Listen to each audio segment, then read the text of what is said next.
Bonjour, j'espère que vous allez bien. Dans cette troisième et dernière partie, nous allons parler de la fiction et de la réalité. C'est-à-dire que nous allons démêler le vrai du faux.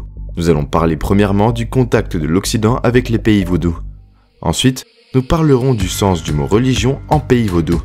Nous parlerons ensuite du sens du terme prêtre vaudou, de la possession, et enfin nous parlerons des sacrifices dans le vaudou. Le contact de l'Occident avec les pays vaudous. L'Occident est entré en contact avec les pays vaudous à partir du XVe siècle. On appela cette religion paganisme, fétichisme, magie noire, sorcellerie. Les esprits étaient appelés fétiches, référant au mot portugais fétiço. Le mot fétiche est péjoratif puisqu'il signifie artificiel. Ce nom fut donné par les premiers navigateurs à tous les objets de culte des civilisations dites primitives ou inférieures.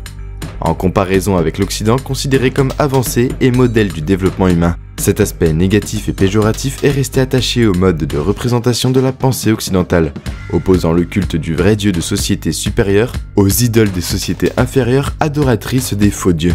Cette tradition s'est malheureusement perpétuée dans les théories de l'évolution du XVIIIe siècle et XIXe siècle.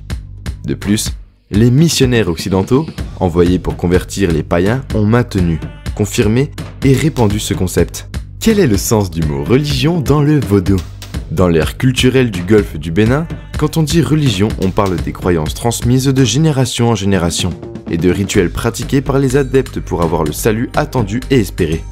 Chez les Adjas, le terme vaudou ne signifie pas du tout religion dans le sens occidental du terme. Il renverrait plutôt au concept d'esprit.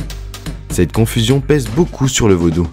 Et lorsqu'on pousse l'analyse plus loin, on découvre un monde différent des idées de magie noire, de superstition et de sorcellerie que le terme vaudou véhicule. De plus, la foi que l'on met dans le vaudou n'est pas différente de la foi que l'on met dans d'autres religions. Prêtre vaudou. On dit prêtre vaudou, mais ce concept n'existe pas vraiment en langue fon. On pourrait traduire prêtre vaudou par vaudounon. Le vaudounon signifie propriétaire du vaudou. La fonction du vaudounon pourrait se décrire comme quelqu'un qui est attaché à tel vaudou pour en prendre soin, lui donner à manger, à boire et lui présenter des prières. Le terme prière pourrait se traduire ici par prononcer des vœux ou faire entendre des paroles fécondes. La possession dans le vaudou.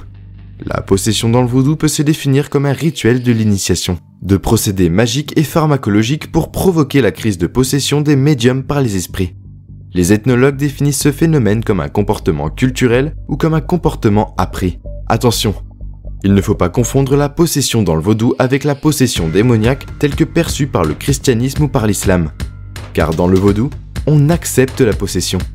Dans le vaudou, la possession est le signe rituel qui prouve que les esprits ont accepté les prières et les sacrifices qui leur ont été adressés.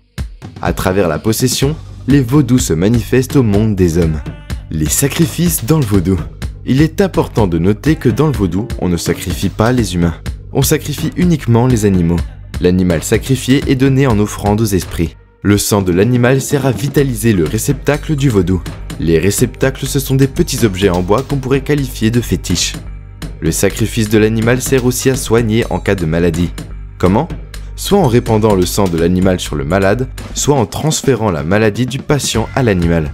Enfin, l'animal sacrifié est cuisiné et partagé avec toute la communauté lors des cérémonies. Vous remarquez que nous sommes bien loin des vieux refrains de sorcellerie et de magie répétés sans cesse à propos du vaudou. Pour conclure, le mot vaudou n'est pas d'origine occidentale. Le vaudou s'est exporté vers les terres nouvelles de l'Amérique avec l'esclavage. Il s'est développé en Haïti, dans le reste des Caraïbes, au Brésil, en Guyane, en Louisiane, ainsi que dans quelques lieux d'Amérique centrale. J'espère que vous avez aimé ces 3 parties sur le vaudou africain. Portez-vous bien, et on se retrouve vite pour un partage d'informations sur le vaudou haïtien et sur quelques divinités du vaudou haïtien.